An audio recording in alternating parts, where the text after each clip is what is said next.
अज़ीज़ सामईन और नाजरीन, आज हमारे साथ हैं एक मुमताज़ नावल निगार, एक ऐसे राइटर जिन्होंने उर्दू अफ़सानवी अदब में अपने अनोखे और मुतनव्वे मौज़ूआत के इंतखाब से जगह बनाई है।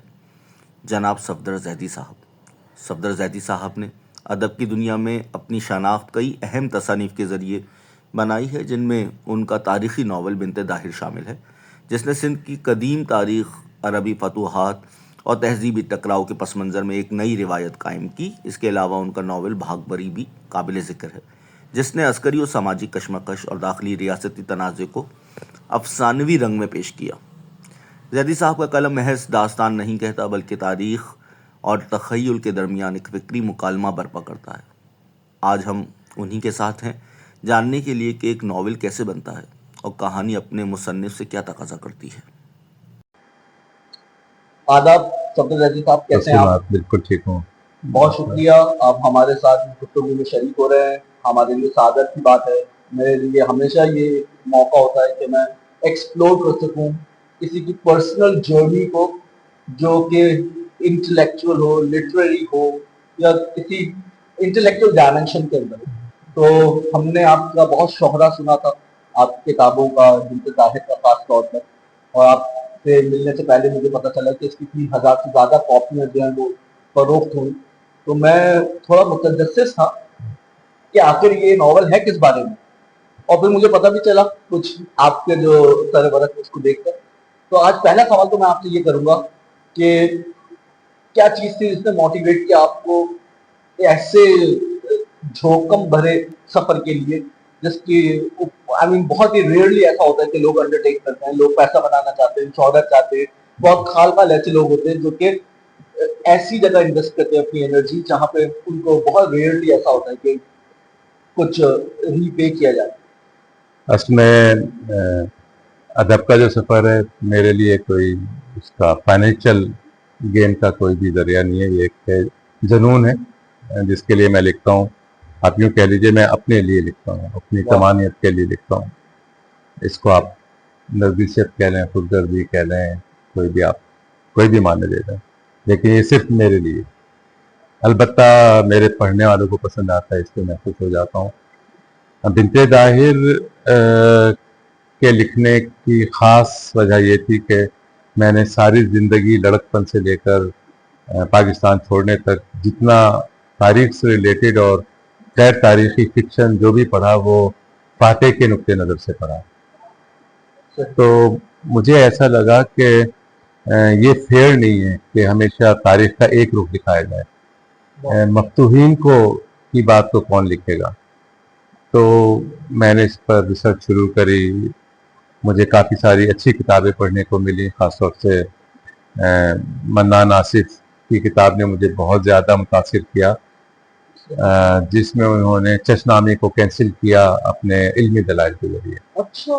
और वो किताब एक तरह से दस्तावेज है। उस वक्त मैं डेनमार्क में क़याम पजीर था और मैंने वहीं उनकी किताब ऑर्डर की और उस किताब को मैंने कम से कम 10 बार पढ़ा और हर बार नए मतालिब सामने आए। और फिर मैंने फैसला किया कि जो मैं बहुत पहले से प्लान बनाए बैठा था इस मौजू पे लिखने के लिए, अब मुझे उसकी असास मैसर आ गई। तो जब चूँकि मशहूर ज़माना तारीख़ को उन्होंने अपनी इल्मी दलाइल से कैंसिल कर दिया था, तो अब मुझे मैदान खुला हुआ मिल गया था।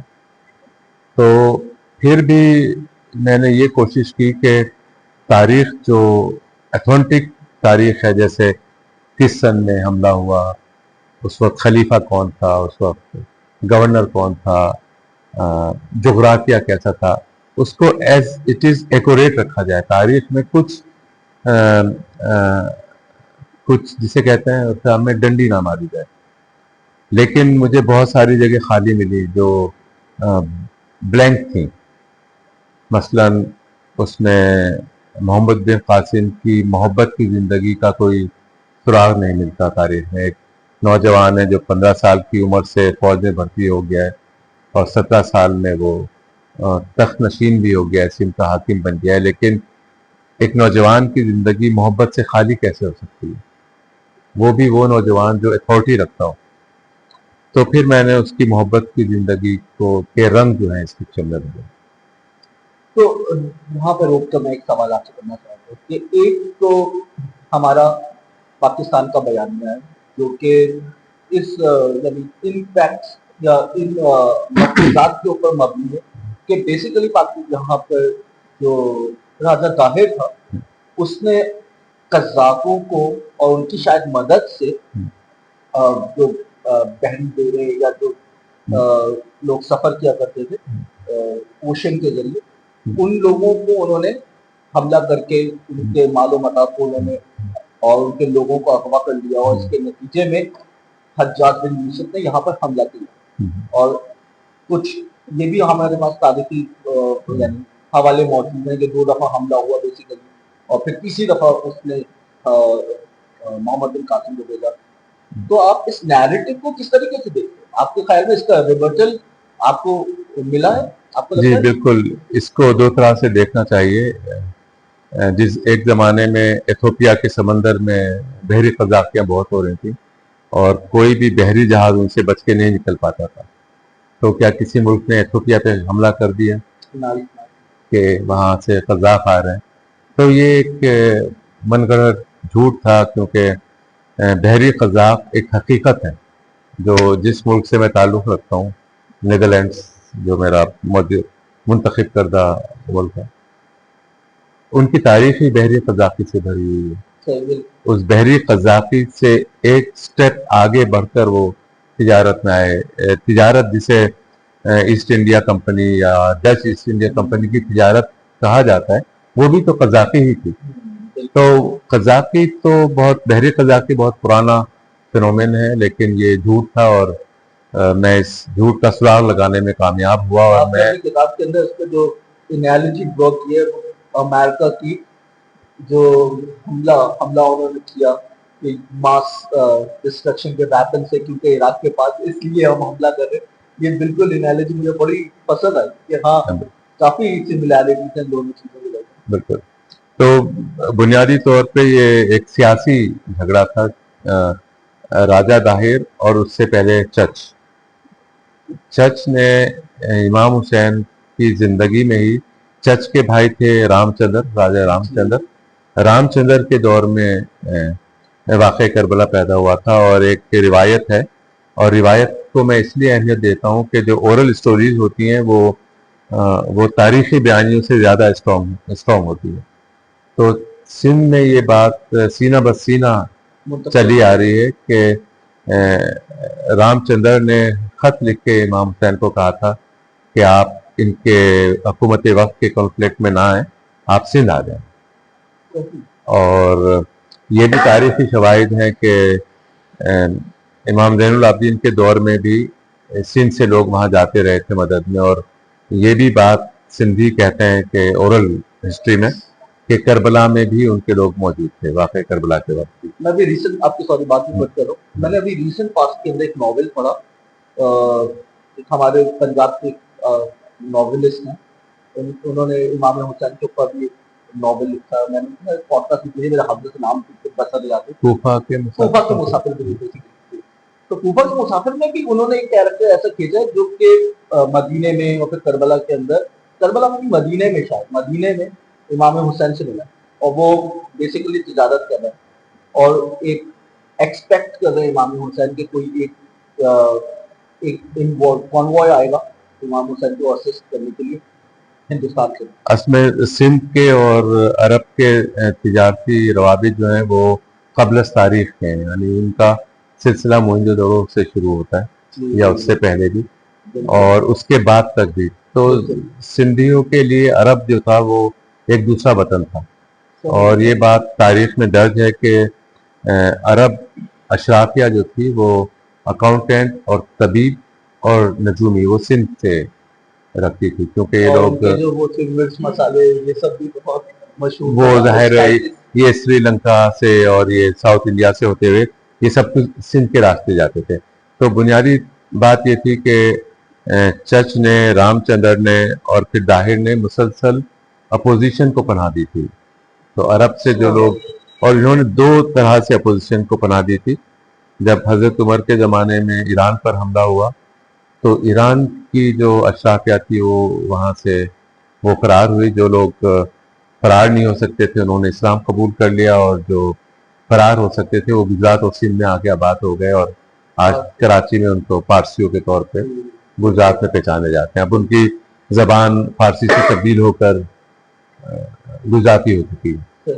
तो इसी तरह से उसको, हुकूमत को, बनी उमैया को बहुत गुस्सा था कि ये चर्च और ये इसका बेटा दाहिर ये मुसलसल हमारे मुखालफिन को पनाह देते हैं।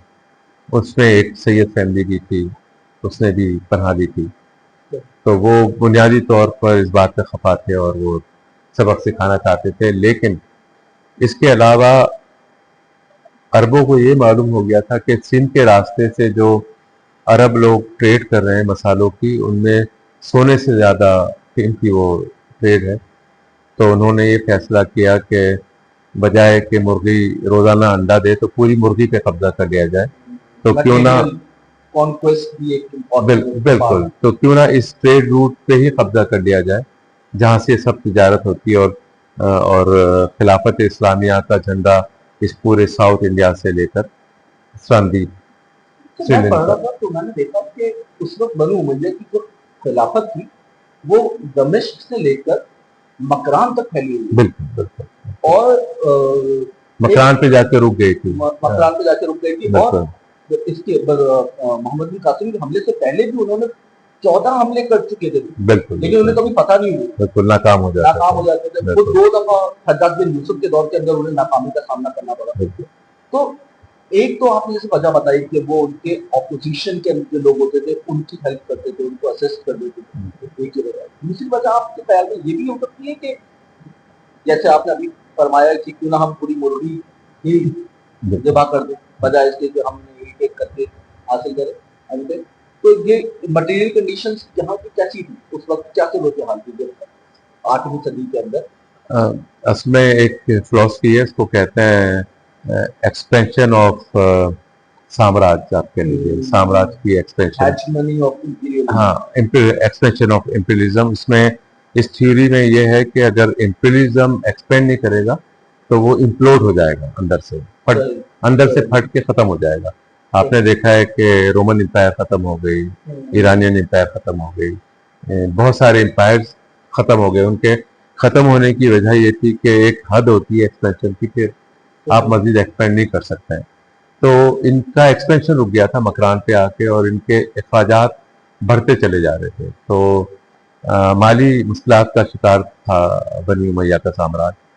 तो उसका इलाज इस नॉवेल में मैंने बाकायदा इसको डायलॉग्स की सूरत में लिखा है, जिसमें हज्जाज बिन यूसुफ खलीफा को कहता है कि जो बैतुल माल के मसाइल हैं और जो बगावतें सर उठा रही हैं उसकी वजह यह है कि हमारे पास फौजियों को माल गनीमत नहीं मिल रहा है, और वो तनख्वाह पे तो जाहिर है उस जमाने में फौजी गुजारा नहीं करते थे।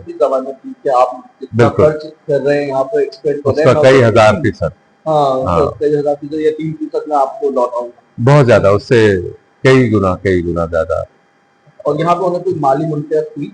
उनको बेतहाशा माली मुनफ़ियत हुई, क्योंकि सिंध बहुत प्रॉस्पर मुल्क था।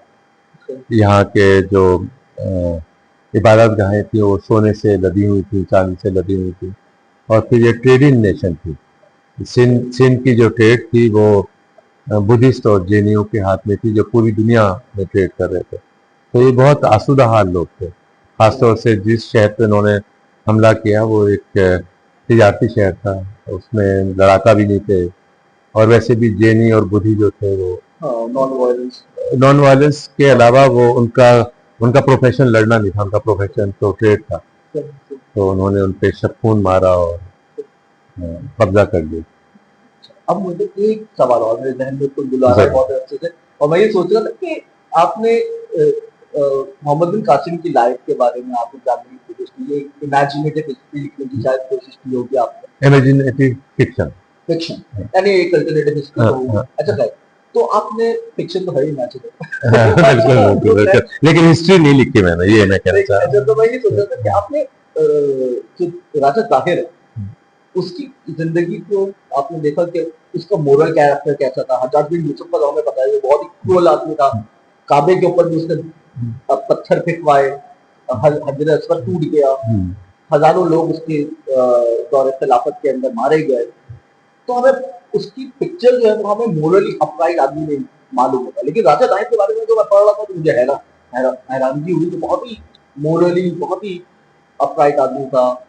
और आपको कैसा लगता है? असल में ये होता है कि इंसान अपनी जो मोरसी खसूसियात होती हैं वो अपने ख़ानदान से लेता है। दाहिर का जो बाप था चच, वो बहुत काबिल आदमी था और कश्मीर से उसका ताल्लुक था, कश्मीरी ब्राह्मण। उस ज़माने में दरबार में जो ब्यूरोक्रेसी होती थी वो ब्राह्मण होती थी, क्योंकि ये पहला वो था। इससे पहले जो थी वो बुद्धिस्ट था। सिंध जो था, समझ लीजिए कि महाराजा राय जो था वो आखिरी बुद्धिस्ट रूलर था। फिर जब राय मर गए तो उनकी बेवा ने शादी का फैसला किया और उनके दरबार में दीवान थे चच, उनसे शादी कर ली। चच से ब्राह्मण ये दाहिर पैदा हुए। तो बेसिकली एक पढ़े लिखे बाप के, स्कॉलर बाप की औलाद थे। तो राजा दाहिर का भी जो डिक्शन था वो नॉलेज और इल्म था, और उन्होंने, सिंध के लोग खुश थे, बहुत फॉरगिविंग था उसके character। बहुत फॉरगिविंग थे उसका करेक्टर। और उसको सिंध में अच्छे नाम से, जाहिर है जब हमलावर आए तो हमलावर का वो दुश्मन था, उन्होंने अपनी दरबारी तारीख में उसको डाकू, वैशी, उजट और उस पे ऐसे इल्जामात लगाए जिसका तस्वीर है। बिल्कुल। मतलब बहन से शादी कर ली, अच्छा, आप कह रहे हैं एक्यूजेशन, ये सब एक्यूजेशन है जो हमेशा हमलावर जो है वो लगाता है। ये एक पॉलिटिकल थ्योरी है, यानी आप कह रहे हैं पॉलिटिकल मूव था उनका, ये ताकि पॉलिटिकल उसकी शख्सियत को डैमेज करके उस माशरे से उसका इमेज मिटा दिया जाए ताकि कोई बगावत ना उभर सके। बिल्कुल सही, बिल्कुल सही। अब आपका एक और नॉवेल है भाग भरी। बिल्कुल, ये वो बड़ा यहाँ इंटरेस्टिंग नॉवेल है, उसकी थीम्स मुझे बड़ी अच्छी लगी। खास तौर पे ये पता, जब जहाँ आगाज हो रहा है कि हिंदुस्तान से आप जो ताजमहल है उसको ले जाके बरतानिया के अंदर मुंतकिल कर देते हैं, और पाकिस्तान के और हिंदुस्तान की जो सल्तनत या हुकूमत है वो बिल्कुल एकदम मैड हुई हुई है, और वो एक या poised ready to fight with each other with nuclear weapons. ये जमशेद का पसंदीदा नॉवेल है। हाँ, इसमें जो पाकिस्तान के अंदर बाकायदा स्टेट ने एक्सट्रीमिज्म फैलाया, तो उसको बड़े अच्छे अंदाज से इन्होंने देखा कि कैसे जो है एक लड़के को, और कैसे वो लोअर मिडिल क्लास का होता है, क्योंकि मेन जो ईंधन बनते हैं इस तरह की जो इंटरनेशनल ऑर्डर का या आप समझे इस्तेमारी कुव्वतों का जिनको उन्होंने ईंधन बनाना होता है, वो यही लोअर मिडिल क्लास और मिडिल क्लास और बहुत गरीब लोग होते हैं। बिल्कुल। तो उसकी स्टोरी है कि कैसे वो एक्सट्रीमिस्ट बना, और फिर उसमें वो एक ये भी पहलू है कि जैसे जैसे आप नॉवेल पढ़ते हैं आपको ये खुलता है कि जो लोग जरा थोड़े से पढ़े लिखे हैं या खुद को पढ़ा लिखा समझते हैं वो ज्यादा डॉगमेटिक होते हैं, और जो खातून और मर्द जो कि यही दहकानी किस्म के और सादा किस्म के होते हैं, जो ज्यादा पढ़े लिखे नहीं होते, उनके अंदर मोहब्बत फिर भी होती है। वजह उसकी एक जो इन्होंने इसमें शो भी किया वो ये है कि जो मिडिल क्लास है ना, वो अपनी नफरत को बहुत अच्छे तरीके से रैशनलाइज भी कर लेती है, और जो गरीब बंदा है, ऑल्दो उसका एक्सट्रीमिस्ट बनाना स्टेट उसको बना सकती है, लेकिन अगर उसको उसके साथ बैठ के गुफ्तगू की जाए या उसको मौके मिले तो उसके अंदर वो रैशनलाइजिंग पावर नहीं होती, तो उसके अंदर वो जो नफरत है ना वो ब्रेक भी हो सकती है। तो एक इसमें ये बहुत अच्छा पहलू था, और दूसरा इसमें एक और बहुत अच्छा पहलू ये दिखाया, ये तो मैंने लोअर मिडिल क्लास और गरीब की बात की कि उसको डॉगमेटिक बनाया जाना।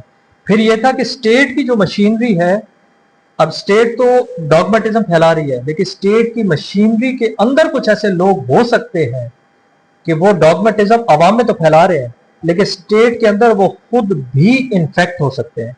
और जैसे आपने कहा ना कि इंडिया और पाकिस्तान की हुकूमतें पागल हो गई, तो इसमें भाग भरी के अंदर जो मेन प्रॉब्लम था वो ये था कि एक ब्रिगेडियर था, जो मेजर जनरल था, वो उस आइडियोलॉजी को इम्बाइब कर लेता है प्रॉपर, यानी कि सिर्फ आवाम तक प्रिटेंड नहीं करना, वो खुद उस आइडियोलॉजी को यहाँ से इम्बाइब कर लेता थोड़ा है। सा वो ऐड करता हूँ कि उस किरदार का करियर शुरू होता है एज ए मेजर, और उसका काम होता है खच्चरों को ट्रेनिंग देना। अलामत की बात है। तो वो खच्चर इंपोर्ट होते हैं अमेरिका से, जो जिन्हें अफगानिस्तान में इस्तेमाल होना होता है, लेकिन वो अमेरिका से जहाँ से आते हैं वो हमवार इलाके के होते हैं। तो मसनूई पहाड़ियाँ बनाकर पेशावर के पास वो खच्चर ट्रेनर होता है, फिर वो मेजर से कर्नल बनता है और फिर ब्रिगेडियर बनता है, होते होते फिर ये बिल्कुल बिल्कुल। तो वो इतना अरसा सर्व करता है जिहाद को कि वो खुद भी जहनी तौर पे मायल हो जाता है और उस पर ईमान ले आता है कि यानी दूसरों को डिल्यूट कर रहे थे, खुद सेल्फ डिल्यूटेड हो गए। बिल्कुल बिल्कुल बिल्कुल। तो ये इसमें हाँ, किरदार बिल्कुल। है। और एट द एंड आप ये भी देखते हैं कि ये तो मैंने बताया कि आइडियोलॉजीज किस तरीके से इम्बाइब हुई, फिर डिसइल्यूजनमेंट भी है, ऑल्दो परहैप्स टू लेट, लेकिन इसमें डिसइल्यूजनमेंट भी एंड पे दिखाई दी। तो ये कुछ ऐसे एस्पेक्ट्स हैं जिसमें क्लास का एज सच नहीं है, लेकिन क्लास को बिल्कुल ब्रश ऑफ भी नहीं किया गया, क्लास भी आपको नजर आएगी। और ये जो दूसरा पहलू मैंने बताया कि ये जो एक जोम होता है, अमूमन जो खुद को जरा पढ़ा लिखा समझते हैं ना, तो वो कई दफा जब वो डॉगमा का शिकार होते हैं तो उनको निकालना तो बहुत ही अजाब होता है, क्योंकि उनकी रैशनैलिटी उनके समझने के आगे आड़े आ जाती है। तो अब इसमें कौन सी क्लास है आप जिसको पढ़ी लिखी क्लास कह रहे हैं और ये डिल्यूटेड है, और ये भी उस प्रोपेगेंडा का शिकार हो गए जिसको वो असल में प्रोपेगेट कर रहे थे? अच्छा, इन्होंने तो बहुत ज्यादा रिलेटिवली आप समझ लें कि डायरेक्ट हो गए। तो इसमें जो कैरेक्टर आर्मी ऑफिसर क्या है ना, वो बेसिकली ऐसा बंदा है कि मैं उसको समझूंगा कि वो प्रोटोटिपिकल है, कि वो दूसरों को तो जो फैलाना था, लेकिन वो खुद उस आइडियोलॉजी से मुतासर क्या होना, पूरा उसको एक्सेप्ट कर लिया एज अल्टीमेट, इंटरनलाइज कर दिया। तो उसमें फिर वो सारी तबाही जो एंड पे होती है ना, लेकिन तबाही से पहले वो जो गरीब बच्चा किस प्रोसेस से गुजरता है, और उसमें एक बहुत अच्छा एक सीन है कि चौधरी ने जुल्म किया होता है उसकी माँ पे, ठीक है, और उन पे भी जुल्म किया होता है। तो जब उसको बदला लेना होता है तो वो चौधरी को इस वजह से अटैक करता है चौधरी पे कि चौधरी का फिरका फलाना है।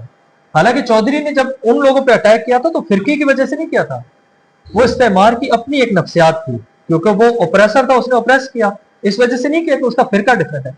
लेकिन जब ये रिवेंज लेता है तो इसके रिवेंज की वजह ये नहीं होती कि इसने हम पे सिर्फ जुल्म किया, नहीं, जुल्म तो है ही है, लेकिन ये है कि इसका फिरका दूसरा है। तो ये जो एस्पेक्ट उन्होंने दिखाया ना कि कैसे आप रिवेंज लेते हैं, तो रिवेंज की वजह कुछ और बनती है। तो आप अगर इसमें कुछ ऐड करना चाहें। बेसिकली मैं इसमें ये ऐड करना चाह रहा था कि बहुत कम बात हुई है इस बात पे कि ये एक बहुत फेमिनिस्ट किस्म का नॉवेल है।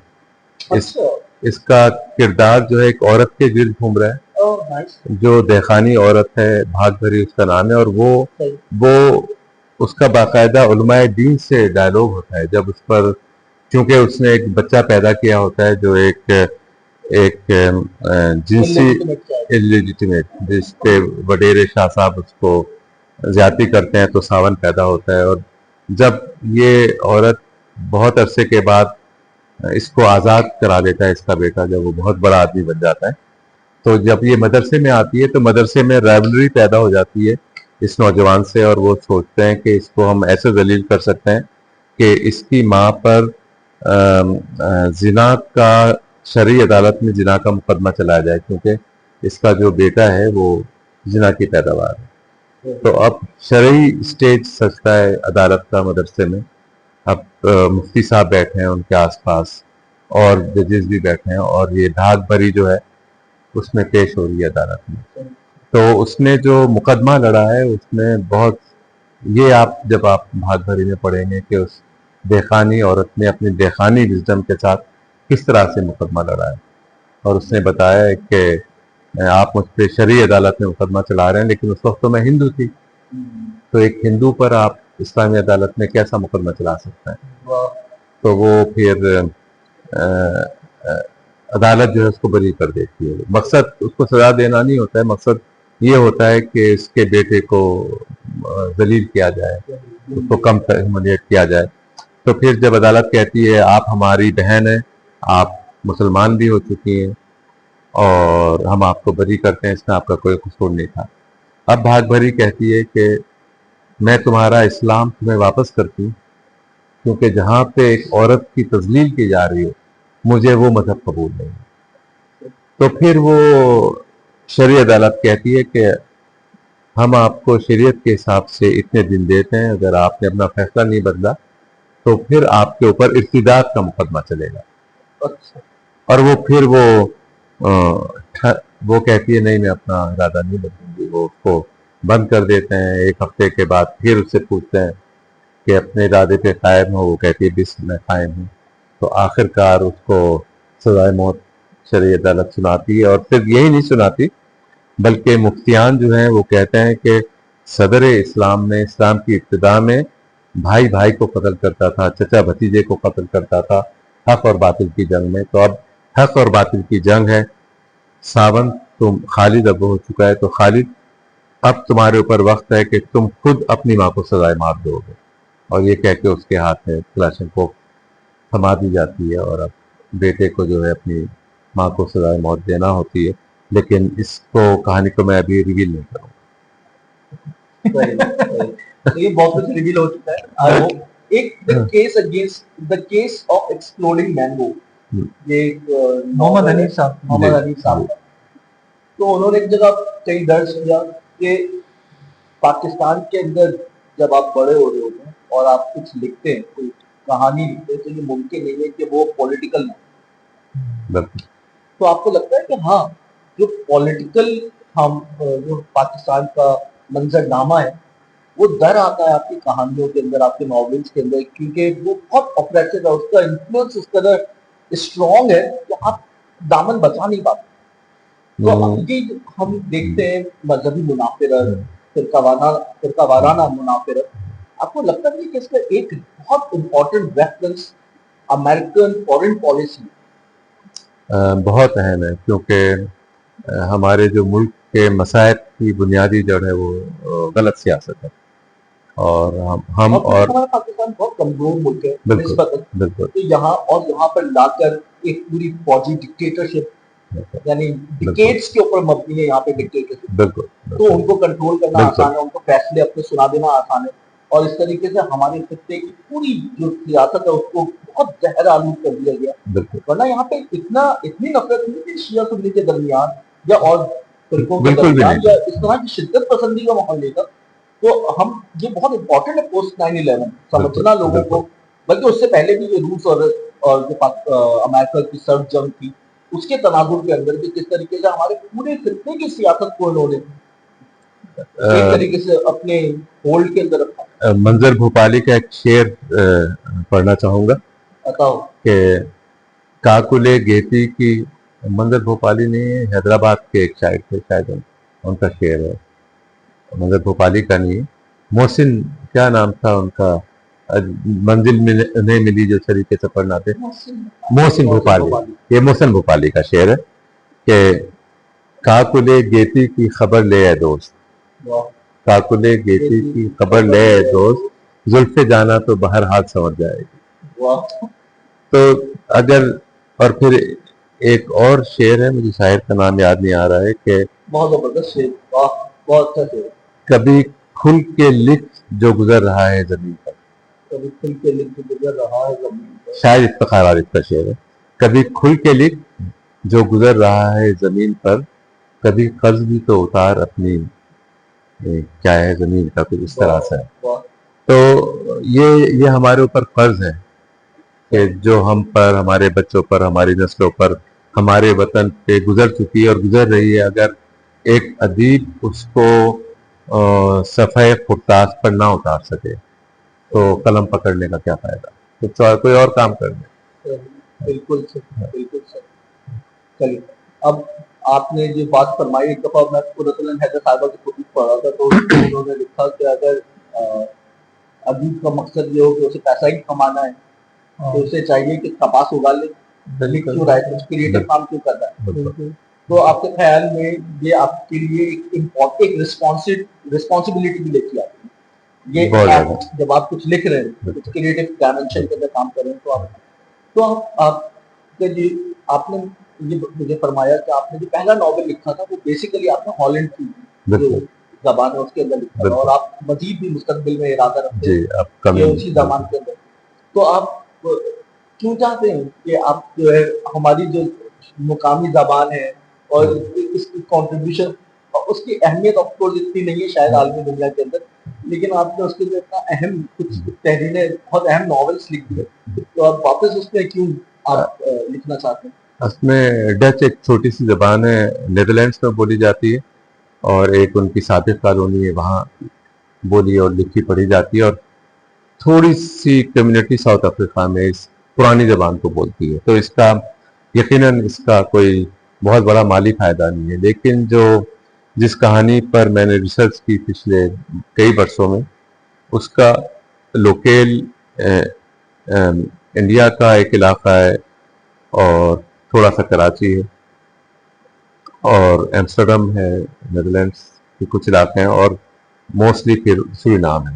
तो वो कहानी है तो हिंदुस्तानियों की, लेकिन वो उसमें बुनियादी किरदार यूरोपियंस ने अदा किया है कि किस तरह एक हिंदुस्तानी मजदूरों में छोटी सी क्रिश्चियन कम्युनिटी उन्होंने पैदा की और वो क्यों कर पैदा हुई, कैसे हुआ, बहुत ही अनकही दास्तान है। और वो मैं चाहूँगा कि पहले उन लोगों में जाए, क्योंकि जो लोग उन यतीम खानों में पले बढ़े हैं वो डच पढ़ते हैं, तो उनके लिए मैं लिखता हूँ। तो मैं कोशिश करूंगा कि बाद में आपके जहन में एक ऑडियंस रहती है तो उनका आपने गुफ्तगू के शुरू में बात कही थी कि मैं तो इसलिए लिखता हूँ कि हमेशा एक डायलॉग है। बिल्कुल, वो उनका मेरे ऊपर ये एहसान है कि उन्होंने मुझे एक्सेस दिया अपनी ज़ाती ज़िंदगी में, मुझे वहाँ लेकर गए, उन्होंने वो जगह दिखाई जहाँ उनके दादा परदादा, नानियाँ परनानियाँ छोटी छोटी बेबीज़ की सूरत में दे दिए गए कि हम उनको फीड नहीं कर सकते, आप रख रहे हैं। तो उनकी बड़ी दिलदोज़ दास्तान है और वो इतनी प्राइवेट नॉलेज है, इतनी प्राइवेट इंफॉर्मेशन है कि वो सिर्फ उन लोगों को फराहम की जा सकती है जिससे वो एतबार करते हो, जिन्हें अपने करीब समझते हैं। तो फिर मेरा एक फर्ज बनता है कि मैं उस फर्ज को इस तरह से अदा करूँ। फिर मैं उसको यकीनन उर्दू में भी ट्रांसफर करूँगा। अच्छा, आखिर में आपके एक नॉवेल के ऊपर बात करना चाहूँगा मैं, और फिर मैं चाहूँगा कि आप उसके ऊपर कुछ कमेंट करें, और वो नॉवेल है कुछ केकड़ों के बारे में।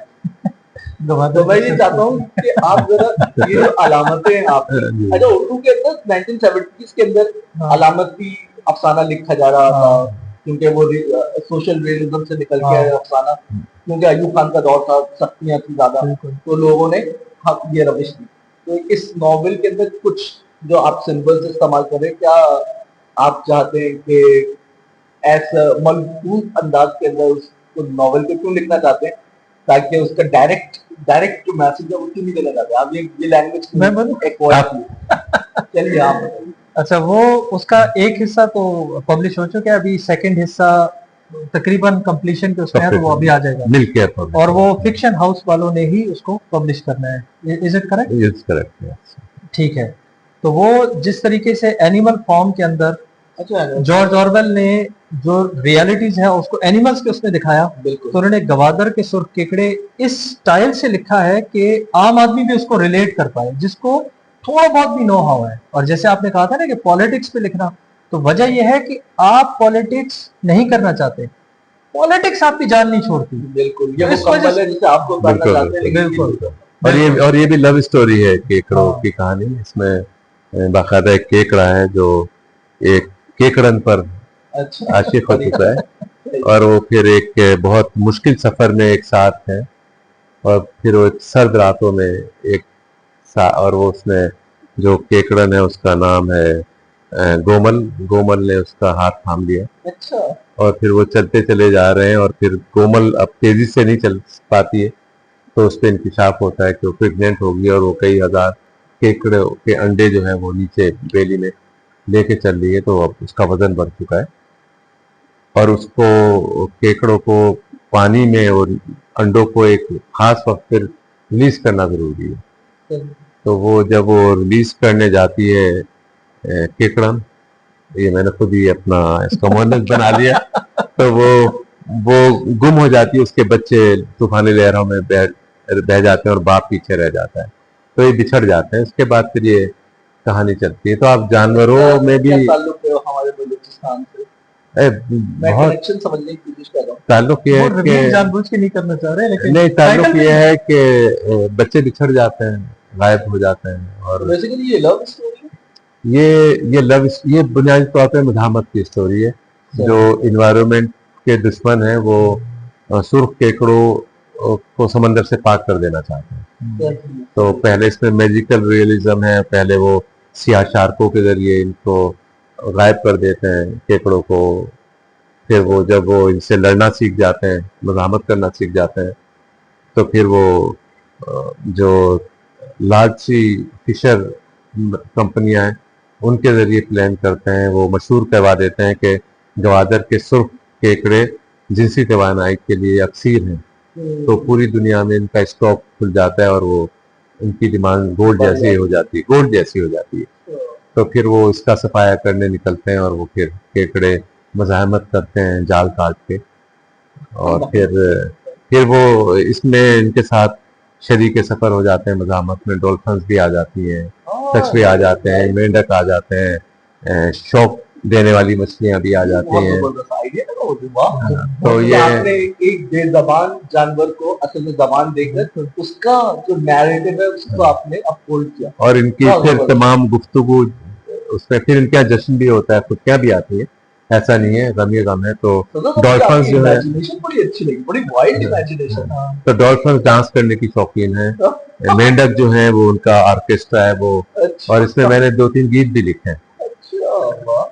तो वो, क्योंकि वो गाना गा रही हैं तो वो भी मैंने लिखा है। और फिर वो जब किसी केकड़ा को मारा जाता है, उसकी लाश आती है, तो वो नाजिंग गाते हैं। जैसे बलूचिस्तान में अगर कोई शहीद होकर आए तो उसकी माँ नोहा नहीं पढ़ती, वो बल्कि एक फखरिया शायरी पढ़ती है जिसको नाजिंग कहते हैं। तो मैंने नाजिंग के अंदाज में, असलूब में फिर वो नाजिंग लिखी उसके लिए, लेकिन वो सब केकड़ हैं। और इनकी जो मंजर कशी है, ये केकड़ा और केकड़न को इन्होंने दिखाया, तो इससे कहीं ज्यादा रिलेटिवली एक्सप्लिसिट, लेकिन जो पढ़ने वाला है वो इस चीज को नॉर्मल लेता है। तो वो आपको इसके अंदर मिलेगा बिन्ते दाहिर के अंदर, क्योंकि मेन कैरेक्टर ही फीमेल है, बिन्ते दाहिर। इसी तरह भाग भरी वो भी माँ है, वो भी तो थे। वो जो है वो ज्यादातर फीमेल है। और चीनी जो मीठी नथी में भी मेन कैरेक्टर लक्ष्मी है, वो भी फीमेल है। तो मेरे नॉवेल्स पे इत्तेफाक ऐसा है कि ख्वातीन छाई हुई है। सही। ये शायद इसी वजह से, क्योंकि केकड़े को केकड़ भी पसंद है, हाथी को हाथी पसंद है, तो क्यों ना। बिल्कुल। तो अजीब बात है, इत्तेफाक है। हालांकि मैं कोई दावा नहीं करता हूँ कि मैं फेमिनिस्ट हूँ, लेकिन मेरे नॉवेल्स जो हैं उनमें बल्कि आने वाली नॉवेल में भी मेन किरदार एक औरत है। हाँ। और इसमें आप ये देखें कि बिन्ते दाहिर में वो राजकुमारी है, अपर क्लास, भाग भरी में वो बिल्कुल नीचे की औरत है। तो आप देखें आपको क्लास के अंदर भी, हाँ बिल्कुल क्लास, नैरेटिव जो है वो भी आप पेश कर रहे हैं। बिल्कुल, क्योंकि लीडिंग किरदार के लिए जरूरी नहीं है कि आप आला जात से ताल्लुक रखते हो, आपका आला फिक्र होना जरूरी है। तो भाग भरी जो है वो इतनी स्ट्रॉन्ग देखानी औरत थी कि उसने जितने शरीयत मदार वहां बैठे हुए थे, जिनके गिर्द शरीयत घूम रही थी, उन सबको शिकस्त दे रही थी गुफ्तगू। ये बड़ी जबरदस्त बात है। खासतौर पर मैं एक नॉवेल पढ़ रहा था, जो बायोग्राफिकल नॉवेल था, और वो अमेरिकन राइटर है, उसका नाम भी मेरे ख्याल से होता है, और उसने लिखा है विंसेंट वैन गॉग का। अच्छा, और उस नॉवेल के अंदर एक टुकड़ा है बड़ा खूबसूरत सा, क्योंकि विंसेंट वैन गॉग बहुत ही गुर्बत की जिंदगी गुजारता है। दैट मुसव्विर। तो वो उसकी माँ जो है वो उससे कहती थी कि तुम्हारी जो फार्मर्स हैं, हाँ, उनकी लाइफ को तुम पोर्ट्रेट उनके बना रहे हो, उनकी लाइफ को तुम पेंट कर रहे हो, गरीबों की, लेकिन तुम चलो मेरे साथ सैलो, वहां पे अमीर खवातीन है, तुम उनकी तस्वीर बनाओ, तुम्हें पैसा मिलेगा। तो वो जवाब में उससे कहता है कि मुझे उनके चेहरों के अंदर कभी कोई कैरेक्टर लिखा हुआ दिखाई नहीं देता। वंडरफुल। जो आपने अभी बात की कि जो निचला तबका है, बेसिकली उनकी जो स्ट्रगल है, उसी के नतीजे में उनके अंदर एक सोल डेवलप हुई। तो आज हमारी गुफ्तगू हो रही थी, तो मैं जमशेद को ये बता रहा था कि लिखना जो मैंने सीखा है, जो मेरी इंस्पिरेशन है, वो मुसव्विरी है। Oh, nice. क्योंकि क्योंकि जो जदीद मुसव्विर है पुराने ज़माने को छोड़ दें जो फोटो कॉपी करते थे एज इट इज, लेकिन जो तख्लीकी मुसव्विर है वो ऑब्जेक्ट के अंदर का ऑब्जेक्ट ढूंढ के ले आते हैं। वो निकालते हैं कि बज़ाहिर ये दीवार है लेकिन इस दीवार के अंदर क्या है, वाह, या ये एक शख्स है, दीवार से महसूसात मेरे किस तरह से बन रहे हैं। बिल्कुल, या ये जो उसको आप दर पेंट करते हैं। हाँ ये जो दरख्त है, ये दरख्त असल में ऐसा नहीं, इस दरख्त हाँ। के अंदर भी एक दरख्त पोशीदा है, वो कैसा होगा। वाह, वाह, तो तो इस तरह से मैंने लिखना सीखा है कि जो है वो तो है, लेकिन जो उसके जो नजर नहीं आ रहा है आप उसको एक अदीब कैसे निकाल के लोगों को पेश कर सकता है, कबूल करें ना करें, लेकिन वो एक आर्टिस्ट की अपनी एक कैफियत है कि वो हाँ इनसाइट्स है। और इसी तरह से मुख्तलिफ करेक्टर्स डेवलप हुए हैं जो जो तहयूर लिए हुए हैं। हैरत की दुनिया है कि भाग भरी में जब रेडियो एक्टिविटी बढ़ती है तो बच्चे मुख्तलिफ तरह के पैदा होना शुरू हो जाते हैं। तो उसमें जो एक बच्ची पैदा होती है इस मेन करेक्टर खालिद के पास, वो अचानक बढ़ना शुरू हो जाती है और उसकी खुराक बहुत होती है और वो किसी भी चीज़ को मिनटों में चीर फाड़ के रख सकती है। तो जब वो डाकू हमला करते हैं तो वो उनके असला पकड़ के तोड़ देती है और उनकी गर्दन उतार के उनका खून पी जाती है। बहुत गौरी। हाँ ये बहुत अजीबो गरीब सी है, लेकिन वो है कि जो बज़ाहिर नजर नहीं आता है, लेकिन वो आप एक आर्टिस्ट उसको दिखा सकता है। बहुत शुक्रिया सज्जद साहब, बहुत हम ममनून है आपके कि आपने हमें मुझे बहुत खुशी हुई आप सबसे बात करके, जमशेद और डॉक्टर फातिमा हसन के, जिन्होंने इसको मुमकिन बनाया। और बहुत मेहरबानी आप लोगों की, बहुत शुक्रिया, अपना ख्याल रखिए। Thank you.